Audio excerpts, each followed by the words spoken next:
Literally, we just downloaded the latest episode, Coming Clean, last night, and early this morning. We're literally starting on Stranded today. It's about 3:30 or so right now. Stranded.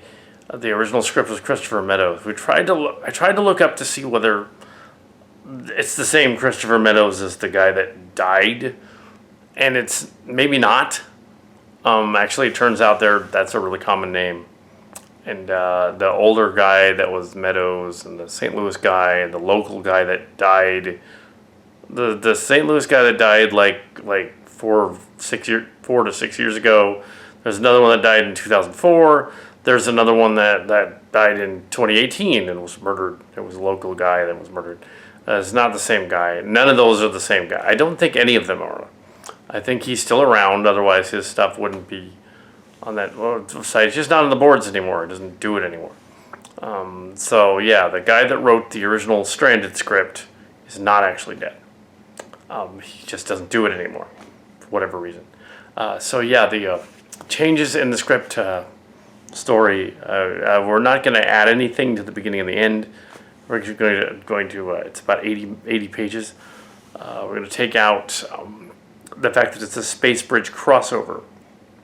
It was decided that instead that would be confusing, and making it sort of a backdoor pilot to a Robotech Sentinels thing, it was rumored on there, would also be problematic, because what if it's completely different? In this whole series, we haven't included any humans, so it's completely different. This one, it alludes to it without actually going there. So this one is all robots. There's no humans. They just are emulating characters from Robotech. This one part of the building they go to. It's not a space bridge. It's not a crossover. Well, there's a space bridge involved, but it's not a time travel story into the new generation Robotech. So in this version, because we've already kind of done that in Space Bridge.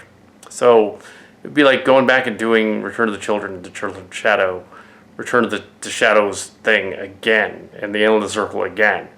We don't want to do that, because we've already done that. And the only way to not do that is to say, okay, they are actually not the Robotech people the Transformers are encountering.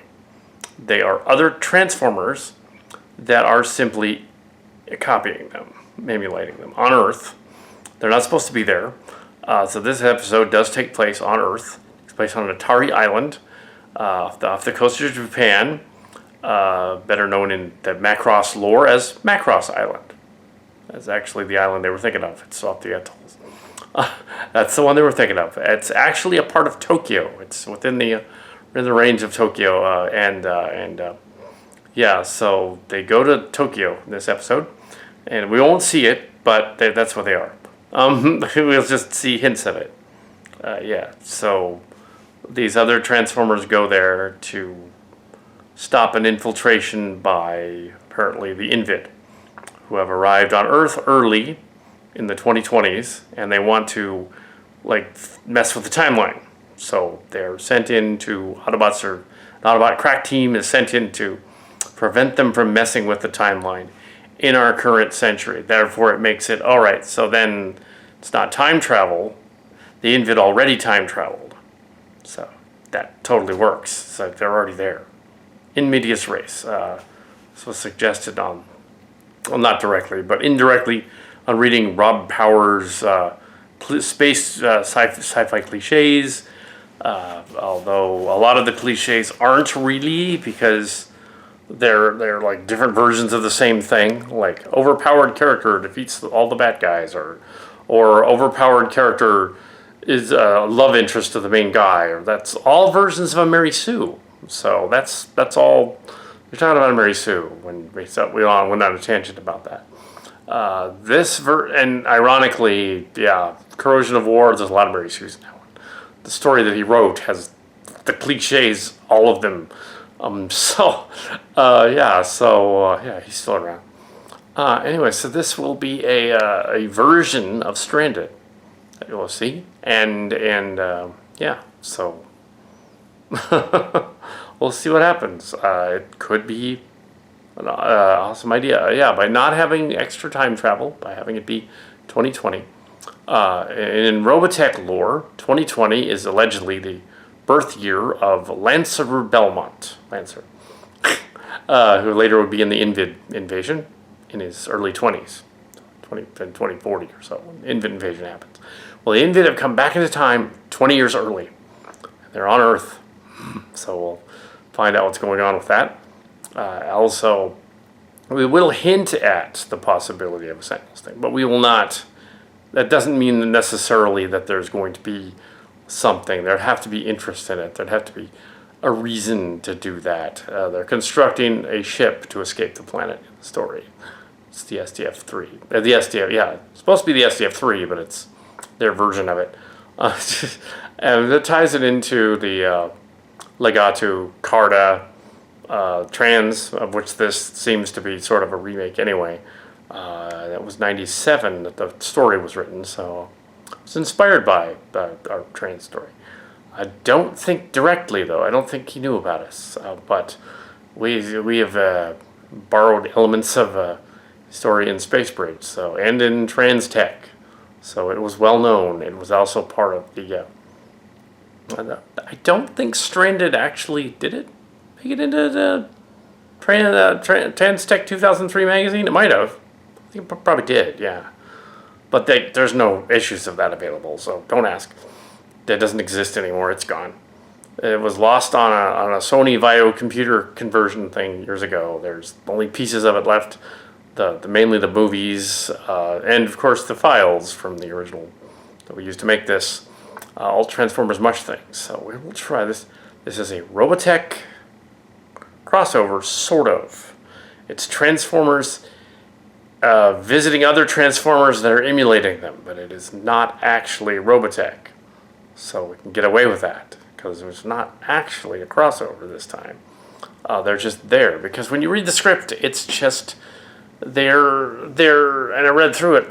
It's just more of the cliches of, oh, we have somebody recognized, but because my characters are more awesome, it would just defeat them like immediately. Like that's not interesting either. It's not interesting to have your character not only be a Mary Sue and indestructible, but also to have your character defeat everybody. What's the point? Or have your character be over or underpowered. Now, I did that joke at the end of Coming Clean, having them get overpowered, but then immediately lose their power. Just enough to get them off the planet. They have enough energy, but yeah. So that's what you do. You don't want them to be overpowered, because then it's not interesting if your main character can just step in and go snap his fingers and everything's all right. It's much more interesting if your god tier level aliens, demigods or whatever, play with that. It's if the Titan master cities actually did step on the entire army, which they could, that would be the end of the show. It'd be over. They'd all be dead. So they don't do that. Well, yeah. So there you go. They can be there, but they're watching them from a distance, observing things. Yes, and Godzilla fans will like the opening scene. Just saying, they like the opening scene. Just, yeah, metal mecha Godzilla Triptychon scene. So there you go. Anyway, so yeah. October 2nd. October 2nd. And this is opening scene of Stranded. Christopher A. Meadows Stranded update. Yeah. And this looks freaking cool. So let's do this. Okay, still rolling. 1, 2, 2. Let's see. First line is she wants a complete lube job. This doesn't sound dirty. So she says, I need a complete lube job. All this dirt road and grit's getting in me. Okay, so Sky Stance is actually Jetfire. Crack Patrol. Corvette is Crack Patrol. The Intelligence Scout is Windbreaker. Here being played by Windblade. And FlameCon is Cup. Yeah. So yeah. So Corey Vet. Okay. Corey Vet could be that one or that one. It's Intelligence one is probably Windbreaker is in this case that one. Nightbird. Yeah. Anyway, so yeah. This is Saturday. Saturday filming on set. 3rd of October. A month away from the election. 3rd of October. We are on the set of Erosion. It's Kal Kat. And yeah, I guess I got directing Stranded. It's the second or third time I've directed a version of Stranded. But this version is closer to the script than the other one was. The other two were Space Bridge and Children of Shadow. Yeah, slightly different version of similar events. This one has Night Racer more up prominently. This one has Skyfire more prominently than Rick Hunter. This one has a bunch of other stuff. The original had Scott Bernard in New Generation, but we couldn't do that because, yeah, it's 2020 and there's no time travel in this one. So the Invid have come. So Korg, who was defeated in 2018 in the other timeline by Megatron, he apparently wasn't killed. He was just defeated, and he contacted the group, Adager's group, apparently, and some of the other dissidents, and he got help from the actual Invid from 2020, and they came to Earth. But instead of invading, they did it like a secret, surreptitious invasion. So that's what's going on. Therefore, Rick Hunter and crew from the original G1 Robotech can show up in exosuits and encounter these Invid early by 20 years. That works. Sure. Why not? It takes a long time. We weren't expecting to film today, but we're filming today. Day 3. Yeah, so let's do it. Since the Veritex would be the wrong scale, these and the New Generation would be the wrong crew, for in the other story, these are the Robotech people from 2020. So this would be set 2 years before the Sentinels. So it'd be Rick Hunter, Max Sterling, Ben probably, because in this timeline he's alive, or it's someone else. Someone similar. It could be, actually that could be Vince Grant. So Rick, Max, Vince Grant, Miria, Min-May, and Lisa, basically. I think Min-May would be probably that one. Or maybe that would be Miria. Just because she wants to look black and red armor. So as they're playing the other characters, there's no Rand. Rand is now a chick. So yeah, let's see how this yeah.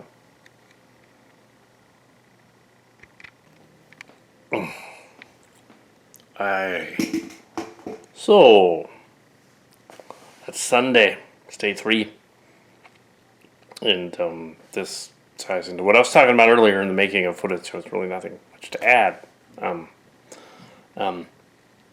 I think we're up to page 37 in the script. It's about 90 pages. So 37. Jumped ahead a little bit with some of the Robotech stuff to tie it into the story. So it's probably a little over 37. It's probably like 40, 41, roughly around there, in terms of where it is.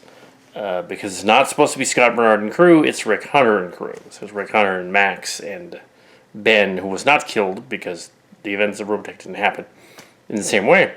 They were G.I. Joes in this universe. Yeah.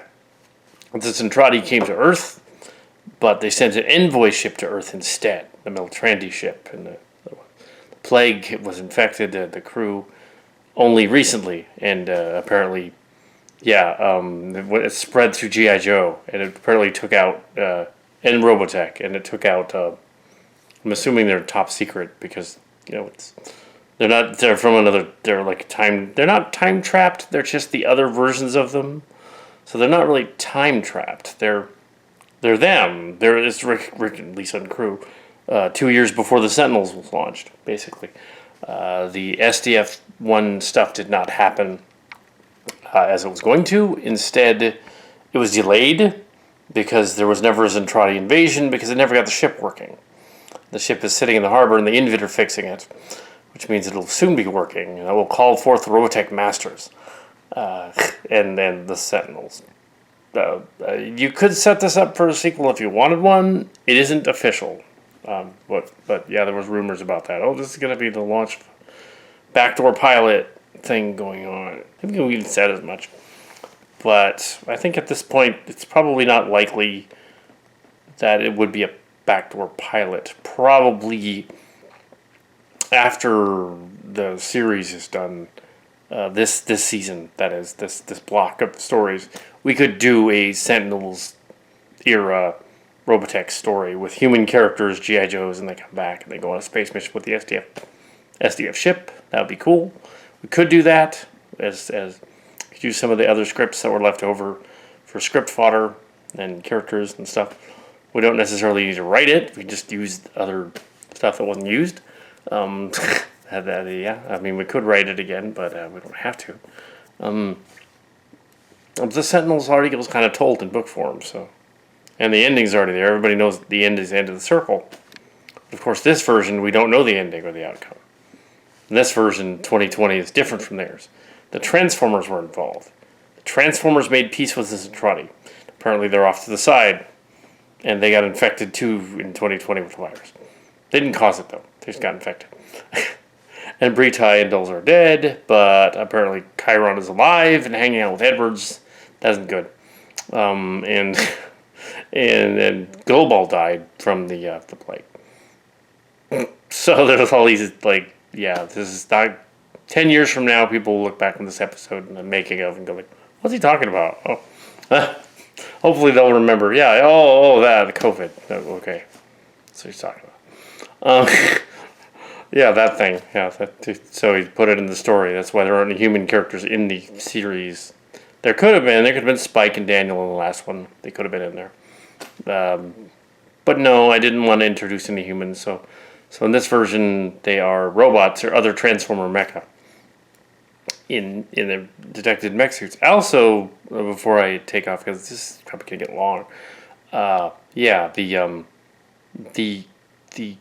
1997 script, and to an extent the 80s shows, Robotech and Transformers, computer technology was different back then and rudimentary, and like infrared technology and scans and stuff like this was new. They had radar stuff, but infrared was new. Not everybody had that. The writers in the show didn't have that. I think the military had it as early as the 70s, but we just didn't know about it. Now you can go out and buy infrared camera stuff and all that. I don't have any, but you couldn't do that now. Like civilians can have that kind of stuff. If they want to. They can film like a horror movie with the spooky creatures in the dark, or space UFOs or whatever. Like all those infrared images of the jet planes that they think are UFOs, and it's a jet with contrails. Like even I could tell that. Well, my late father was in the Air Force, Army Air Corps, so I know about that stuff. Anyway, so yeah, I can tell. Oh, it's radar images in the sky. Oh, which does beg the questions. You would think that in the script, and getting back to that, in the script, they would be able to tell whether they're looking at an Invid, a Transformer, or a person, and so would the G.I. Joe Robotech guys. Action Man being the European G.I. Joe. And, of course, the Russian G.I. Joe is at full regard. Anyway, which is probably a little slightly offensive, but yeah. But they'd be the KGB, basically. But I don't think that exists anymore, so October Guard, sure, why not call them that? They're not in this episode anyway.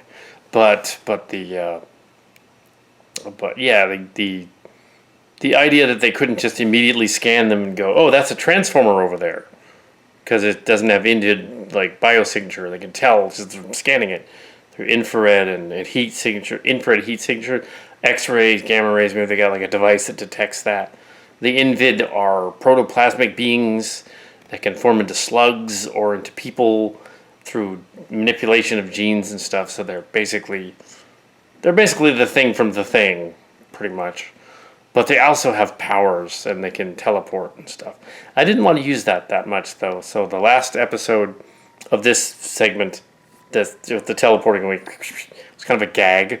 And they had them say in the beginning of this segment of what I'm filming, they say, "Oh, that probably expends a lot of energy, so they're not going to do that much." Yeah, because it's a deal breaker if they've got the ability to zap in and out of places. You don't necessarily want to have them do that all the time. Just that one gag in the first 20 minutes, and then probably not much more of that. It's in the script anyway. It is in the script. Yeah, so I didn't want to, and also the overpowered like Decepticon Sniper Night Racer thing, because he's in love with the idea of Night Racer, because from the BotCon figure, 1995 blue Bumblebee figure. It's black in this one, but that's okay. And it's an Autobot in this one, not a Decepticon. We have so it's changed, but I made it look like the one from Space Bridge and Return of the Shadows and Shadow Children. It's the figure from that. So it's a tie-in, but not directly. It's just that it looks like that. So she's lost her platoon twice in and out of time and space in the other version of the story. But yeah, in the future, 200 years from now she's back in the present, because they didn't send her back to the future. She was still there, or did they? But if they did, then they solved that too. I think they went back for her. Yeah, they did, didn't they? They rescued her. The Jetfire, and that makes sense because Jetfire's in this story because when they rescued her. All right, so she's here. Basically, she's in this time period. That's all you need to know. There's a couple of Night Racers through the ages. Yeah, so they could detect each other. And the Transformers would have higher technology than the humans, and they would immediately detect. They wouldn't start shooting at the humanoid mecha. They would scan them, and immediately from their own brains, because they're robots, they go like, "Oh, that's a trend detector." The nod to the Japanese Transformers and the Headmasters. They're trend detectors. They're humans in robot suits walking around like Headmasters. Well, more like Breastmasters, the Chestmaster engines. It's more like that. Robotech's more like that. Because they're in the middle of the ship and they transform in the ship is their exosuit. Bioroids and all that. So there's a lot of nods there. It still is a Robotech Transformers crossover. It still is. But it made it Rick Hunter, Max Sterling, and made Lisa and Miria and Ben, who survives this version. I suppose Roy's could be still alive too. It's possible. But yeah, this version is different. And it doesn't need to be canon with the other ones. It's for fun. It's canon with this one. And each alternate Transformers MUSH story is kind of supposed to be separated from the other ones. They're all supposed to be different stories in the universe. In universe canon. This one more so than the other previous two episodes, which were connected. This one's more connected to the Lord Commander episode, so this one's connected to that one. Smaller cast going on a mission to find out about this Invid thing on Earth. They are on Earth in this one. They're in Tokyo. Yes, and Crypticon was not menacing anyone. He's just there. I'm assuming that there's going to be a brawl between him and the Invid like ship at some point. Maybe. Well, we'll see. Well, that would make a mess, but would be hilarious. So yeah. We're assuming that like in the script that they destroy or at least disrupt the Invid Hive using Transformer technology, because they would, and that would end the Invid War anyway. So it would create a paradox because they're not supposed to be there, and we've established. As in the story, as in the Space Bridge and Return of the Children and Children of the Shadow, that the Decepticon fusion cannons and Decepticon fusion technology is equivalent to the Synchro cannons and the Invid cannons and the Shadow technology. So it's equivalent to it, if not a little bit better than the Shadow technology, which is why Megatron was able to blow up Korg. However, nothing in the universe is destroyed. Korg was blasted into oblivion, but then apparently because he's an energy being, he just came back together. and reappeared in 2018 on the Earth somewhere, and they forgot about him. And he's like, "Oh, I'll just call for the Invid to come and get me." But it would be the 2018 Invid. That's how all this happened. So it's not that convoluted, really. It isn't. It makes sense. I'll have just to make sure. I'll have.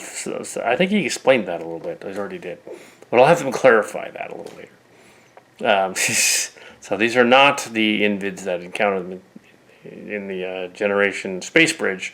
These are the ones from earlier on that haven't gone to 2030's Earth and caused the Invid invasion. These are the ones that came early by 10 years or so and are causing trouble. Planet. They may have not even invaded Tyrol. They may have done something completely different. Yeah, so, yeah, anything's the sky's the limit. I think it's a neat story. It's a story we've done 3 or 4 times. 2 or 3 times it's inspired Space Bridge, the whole Space Bridge thing. Well, also Tim Cantrell's Rebel story and the other 2. But yeah, it was one of the inspirations. So in order to do this one justice, it had to be Rick Hunter and Max Sterling, because it couldn't be Scott Bernard and the others. I said, well, it has to be. If it's 2020, it's no time travel. It makes sense in the story. Yeah, we didn't want to do too much time travel this time. And yeah, their future would be completely different. It would actually be more similar to the Macross spin-offs and canon from Macross 2 and 7, in which they alluded to the launch of the Mega Road SDF-2 under Captain Hayes. It would be more like that. And that would be at the same time as the Sentinels. But, of course, Masek didn't want that. And neither did Armin Armagama over there at Harmony Gold. And they've been keeping that copyright for over 30 years for no good reason other than to just screw over Dio Productions. And, we can't put any figures or shows out anymore. Yeah, yeah. I'll just say that right now. They could have done it. They just didn't. They would have made a buttload of money, but they didn't do it. It's like they just Armagama is just I just want to do my own thing. It's like you could have released the Sentinels in 1988 and made a buttload of money on figures and the show. That could have been a thing in '88 or so.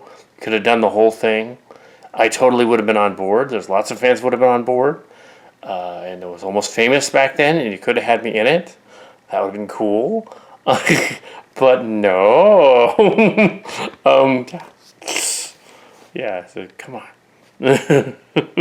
but no. But yeah, so you didn't. And then they distributed Macross 2 and Macross Plus and Macross 7. Macross 2 was, and there was infighting within the characters. So Studio New and Toyo and the other productions, they split up a little bit. Some of their people left. Macross 2 was a result of some of the animators, some of the producers leaving to make their own version of Robotech. The Meltrandy Macross 2 set like 80 years after the other story. And it sort of ripped off Eve. And yeah. And also a modern movie that it's similar to is that Tom Cruise movie with the where he's a clone on the Earth and there's like a big monolith in space and he was an astronaut. It wasn't called Armageddon. It was something like that. Anyways, it wasn't Elysium. That was the other one. Yeah, something like that. It had an Armageddon-y title. Anyway, so Tom Cruise movie. Anyway, so yeah, and actually, Macross 2 isn't a bad movie, OVA as a movie, as a Robotech movie. I consider it sort of side canon, but other Robotech fans say no, it's not canon at all because I didn't like it. No, there were parts of it I liked. Parts of it worked. It's side canon. It's its own thing. It's not Planet Eden. It's not the spin-offs. Planet Eden's a plus. And Macross 7 is of course, the Proto-Devlin. And the Proto-Devlin are basically space vampires. Yeah. And that one was from the perspective of the band, Firebomber. And Instead of Max and his ship, the Macross 7 in the story. Macross Battle 7 fleet. I don't know how they got 1 million people. Yeah. But yeah. But the twist is, if Macross Plus and 7 are this timeline, they could put 1 million people on the ship. So actually, we're in the Macross timeline. It totally works. But that would be a really big ship with 1 million people on it. Really big ship. But yeah, that totally work. Macross then follow with Delta and Plus. And that would mean that the first Macross series never happened, and that the spin-offs are actually an alternate universe where the Zentradi didn't blow up the Earth, devastate everything, but rather left and then didn't do, and they got together instead. Which kind of doesn't work, but okay. But I don't think that would work. But it's still an interesting thought experiment. Is are we living in Macross 7 or not? Maybe. Anyway, so the Proto Devlin, that would totally make sense. Let's see. Frontier was about the Vija. They were a race of similar creatures to the kind of like the Invid, but they were more like they had like protoplasmic powers. They're like the Invid, a little bit like the Invid, but like done a little better, make more sense. They were fast and protoplasmic. Then there was Macross Delta, which I saw the movie version of that at the Fanime, and the aliens in that were the Viestra rebels. The rebels. So it was the Cantrell script. That's cool. Big Tim script, and the rebels. And in that one, it was from the perspective of the ship. And that one featured a fight between an SDF Macross ship and another one that was a rebel ship. So they were actually rebel humans, and they had like powers because they were part Zentradi and part Vija and part the other one. They sort of made a mishmash. Hey, this is the 25th anniversary. Why not? Just put everybody in it. So they continued to do it in Japan up until like 2018. So, anyway, so they knew what they were doing. And I don't think it was the same people. I don't think the studio had a little something to do with it, but not much. So I did get to see that at Fanime. You can't buy it here. It's still Harmony Gold. No, we can't have any Macross stuff. You can order it, but it's hundreds of dollars, and that's okay. It did feature a hilarious blooper, though. They overexposed the lighting on the hot tub scene. There were the girls in the hot tub. Of course, it's Japan. They were hot tubbing and in the scene. Except they shaded the shading wrong, so that it looked like they had dark holes through their chests that went down into space.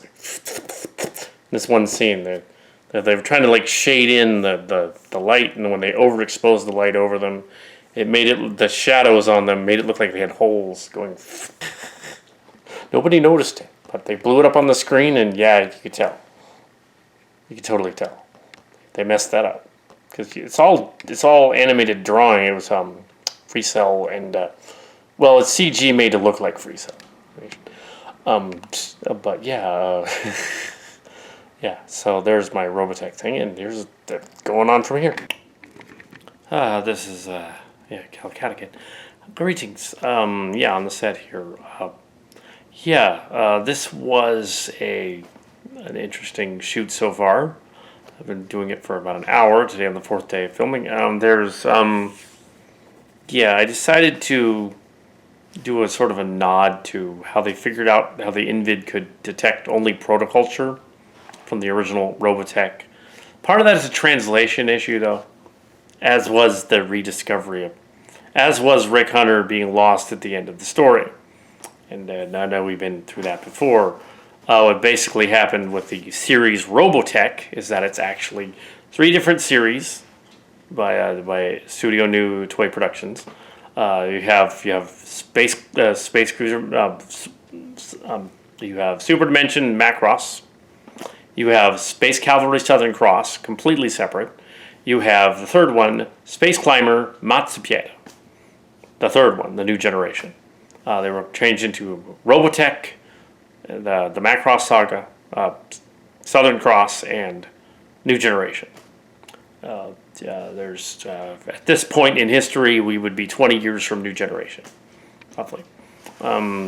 So at this point, we're 2 years from the Sentinels and the New Generation and the launch of the SDF-3.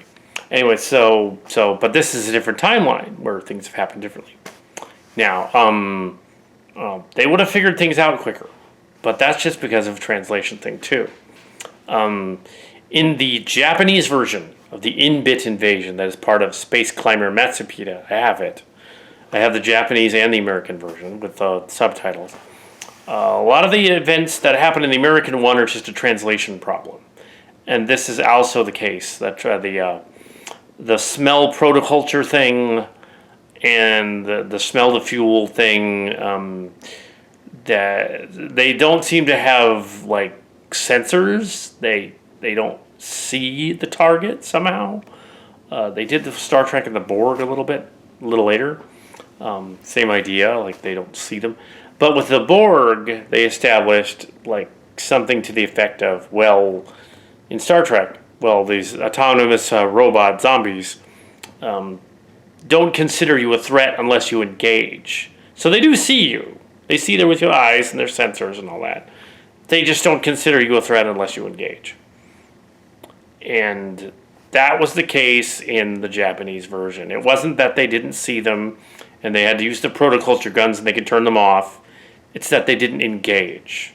So they were detecting a threat level with their sensors. They didn't know what to call it that in Japan in 1983 when they wrote the story, and then became Robotech in 1983 and 85. They just figured, their radar wasn't picking them up, or their like heat sensors weren't picking them up, which makes sense. If you turn on a plasma gun, like a phaser gun or whatever, it would heat up and they would detect that. So they were detecting the humans just fine, but when their plasma guns didn't power up, they didn't see their guns engage.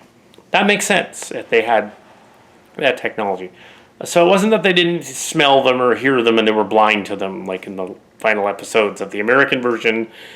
It's that they were distracted in the final story because the Shadow Fighters went down there and distracted them.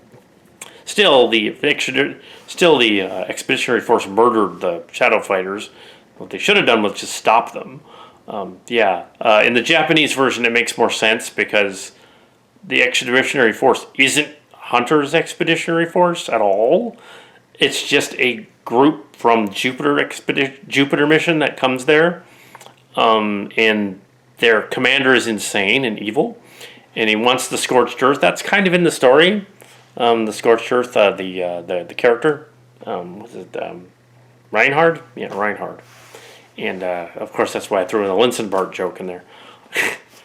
But yes, Dwayne Linsenbart. Yeah, the wisdom is a virtue thing from On Location is in there. Now immortalized in Transformers. He didn't get it from him though. I think it's actually predates Linsenbart, but it's funny.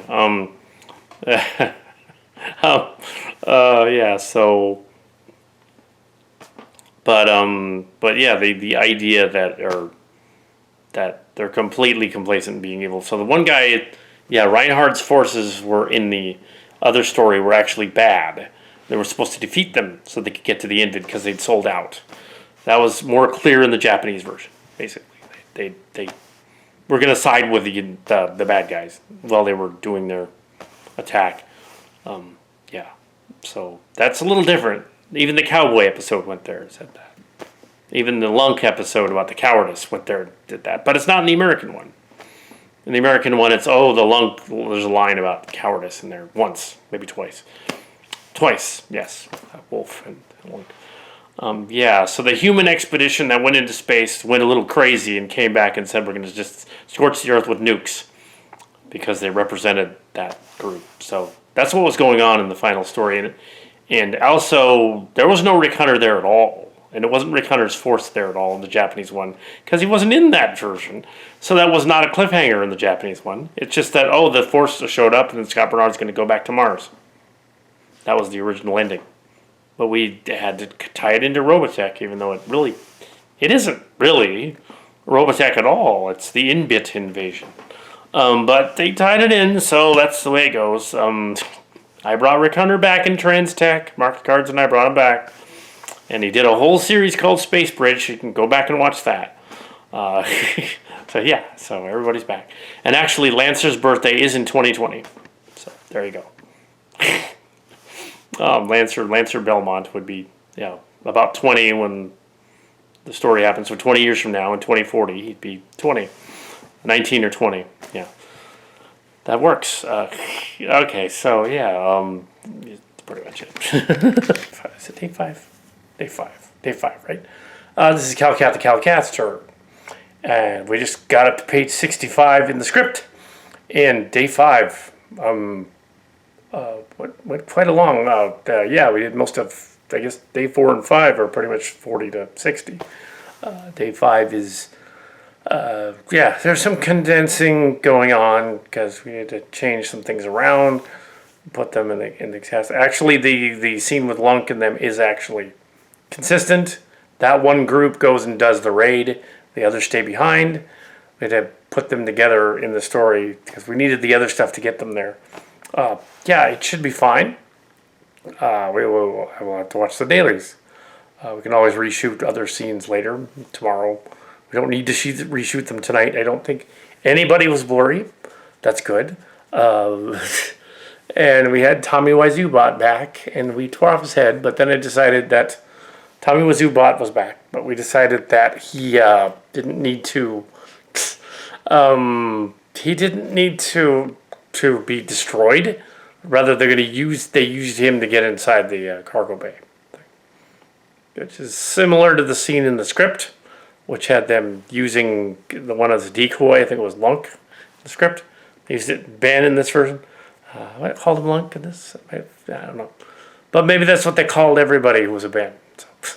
And then it ends with them in the cargo bay and using the teleport beam that Corey used to go right into wherever Corey was going. So that was going to happen. That's in there. The script, it was a little different. They just blow up the base and escape.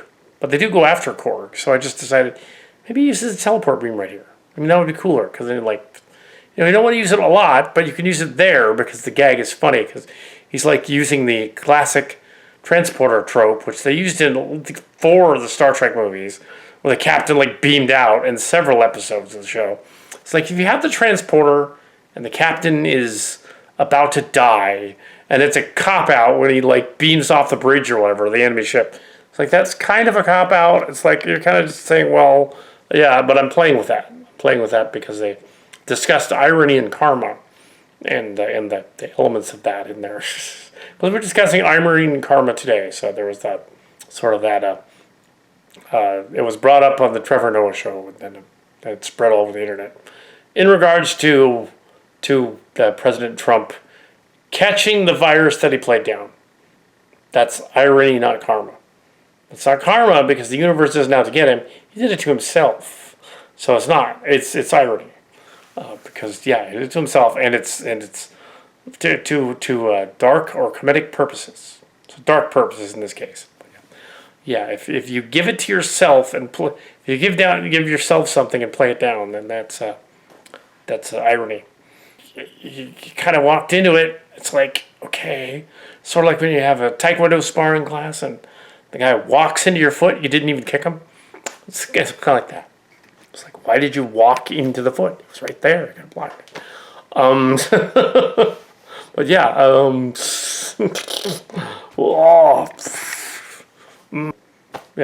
do that. Don't catch a virus. Anyway, so that's not the message of this. This episode doesn't really have a message. It's just a fun crossover thing. Messages anything? Don't get. Yeah, it's not about a virus. Anyway, so director of Stranded. That was the last scene in Stranded. You're watching the Stranded. This is making of, and this is the yeah, and yeah, it's considerably different than the script, actually, because we had to leave out most of the original dialogue because that dialogue ended up in the Children of Shadow and the Shadow Rising. So we already did that. So I just kind of ad-libbed literally most of it. Not all of it, most of it. And also, yeah, it's that old adage that when you have a Transformer story like a Christopher Meadows story, you can't really say the dialogue anyway, because it really doesn't. Next to that other story from a couple episodes ago that was the weakest, which we fixed, this is the second.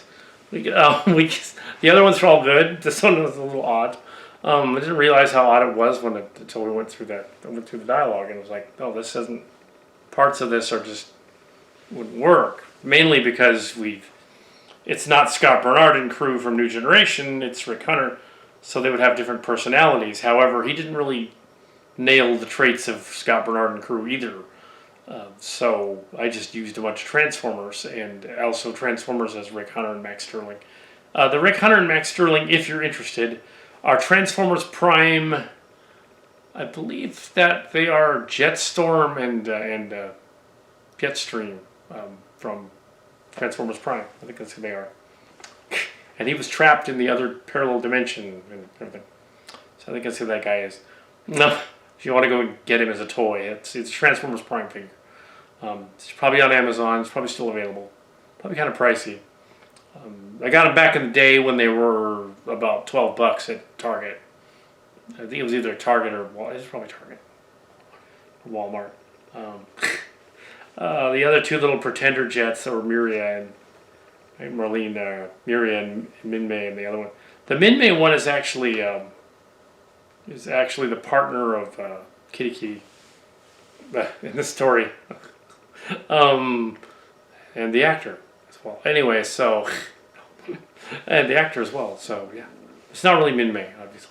But yeah, there's at least in the books anyway. I don't think he actually has yeah. Yeah, he doesn't. Kal Kat does not have a girlfriend. Anyway, so but Kitty Key he might, and she might have been Minmay, the plain Minmay in the story. Anyway, so we have. Well, everybody's 20 years older than at the end of Robotech, because it's or 8 years older than the end of Robotech, so they're in their 20s and early 30s at this point. Anyway, yeah, so it was fun. It was a 6-day shoot, I guess, typical of our films. So we go to post-production and find out if there's anything missing or wrong. I don't think there is in this one. I think it's all good. I've been checking it during production and going through it to make sure that it works. It seems to work. We're going on to doing the next one will be Lord Commander Andraxis 2. We did not hint at Andraxis 2 at the end of this. We hinted at the Sentinels thing. It's a gag. We don't know whether there will actually be. Well, obviously there can't be another series of this. I would think that by 2021 there'd be no more pandemic and no time. So what it would be is a sort of how they do like a TV series would occasionally get all popular and famous and then go on and and in a couple of years or less they would do a TV movie. Well, I think we could do a Sentinels send-off movie dealing with some of the events of this story. It's sort of a sequel to this episode as a feature. Would be cool. It'd be awesome. So we could do something like that.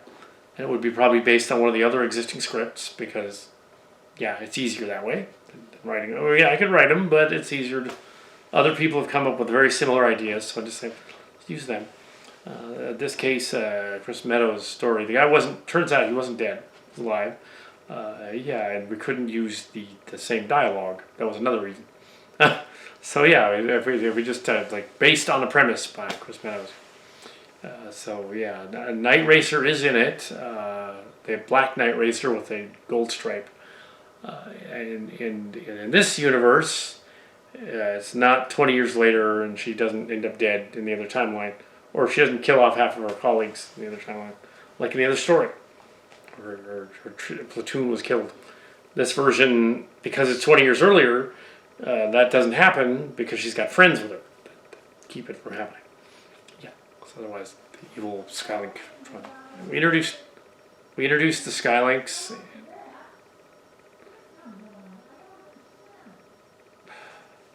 So we introduced Skylinks and all that, and we have the story. We introduced the crazy Skylinks, which sets up redemption. So we've introduced him this episode. So, well, if you're watching the making of, you already know what's going to happen in the movie anyway. And it doesn't really tell you everything that's going to happen. It just tells you parts of what's going to happen. In the end, we have completed the principal photography on Stranded. And I do believe the title will be Stranded, or possibly Stranded with one other word, Distant Forest Fire. That's pretty much it. I think in terms of where I wanted to go with that.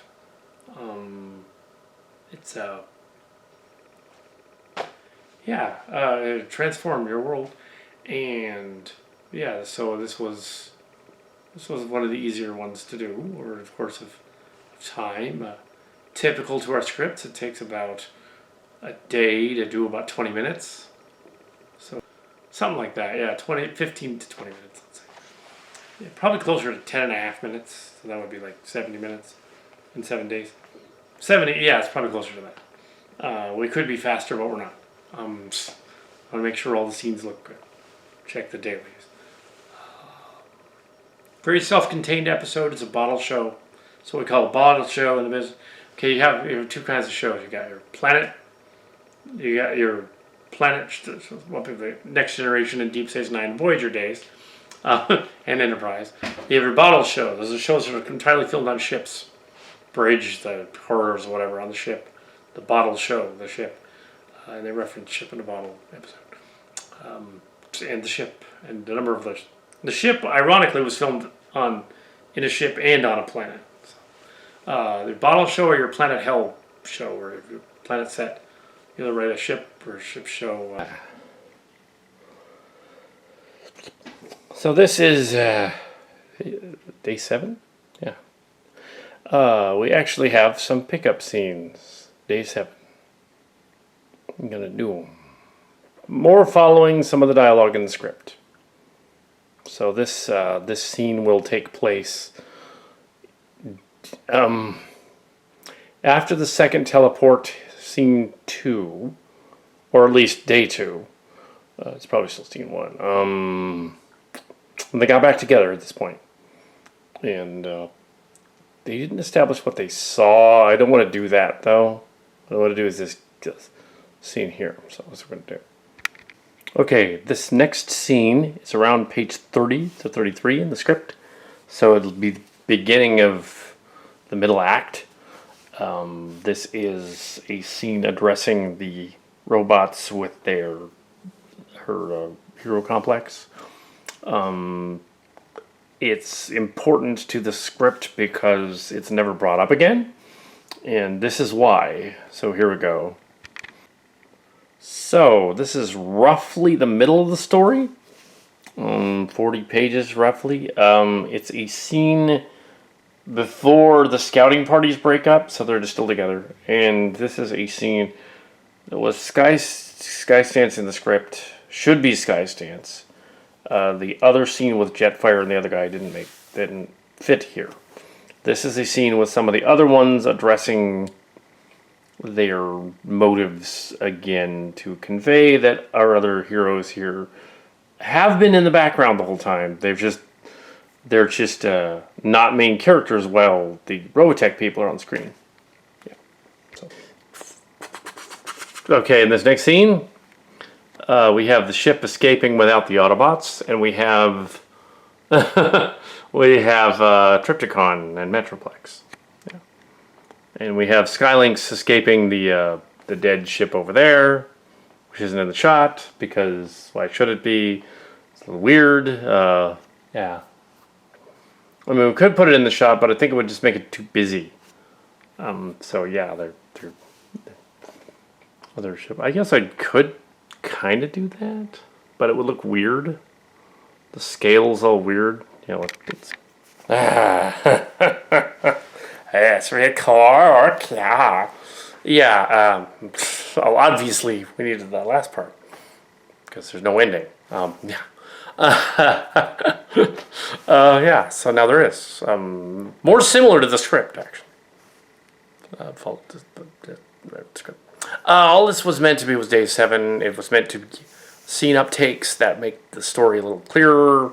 We always kind of do those. There are no bloopers on this video, so there aren't any. This is the making of the video. This is Kal Kat, and maybe the making of is a little longer than the other one, but not too bad.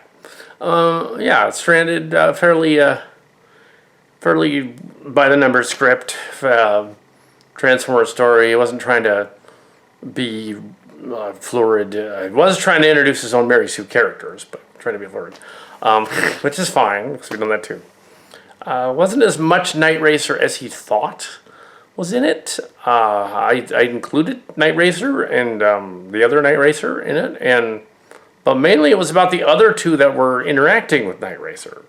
Even the script is like that, so it may look like, oh, this is Night Racer, but it was really a character story with the 3 of them. It was Night Racer, it was Windblade, it was a little bit in there, not as much. Night Racer and Nightbird, and yeah, Skystance and others, and Jetfire, small Jetfire, were the main characters, and the Robotech people were the other ones that came in later. The Max, Miria, Lisa, and Rick from Robotech. Yeah, as robots, and they explained in the story that they're in robot transtector armor because they're quarantined. They're trapped on Japan Island, the Atari Island or Macross. They called it Macross in the show, but it's Atari Island. It's not spelled exactly like Atari, like the game, people, but it is Atari Island, off the coast of Japan. This is where that's supposed to be, which is weird, but that's what they did. Yeah, we did an episode where they went to Earth in this one, and you get to see any humans again, because yeah. But yeah, the next one is Lord Commander Starscream. We have to put this one together first. Anyway, this has been Transformers Stranded, Christopher Meadows script from 1997. I think it was around 1997. Somewhere around there. Yeah, 1997. And we thought at first that he was one of the Chris Meadows that had died, but no, he's alive. But he doesn't do fanfic anymore. I don't even think this was on Lexicon. This was on his own little his own fanfic site. Had made a copy of it on his site, and I don't think anybody's been in there in years, since 2013, which led us to believe that he might be gone, but he wasn't. There's another guy that's gone, not this guy. He's still around, and yeah, even though we thought he was, because there wasn't any more news. But no, guess not. Anyway, so this has been day 7, and well, 3rd of day 7. Only to pick up scenes, pulling in the characters together. There were no plot holes. It was just that there was a few little cleaning house things to put in there to make it a little more punchy. Look, this stuff is happening now, and this is what's going on. Robotech. So yeah. It is not a setup for a sequel or a backdoor pilot. It's parodying it's kind of one, but it isn't really.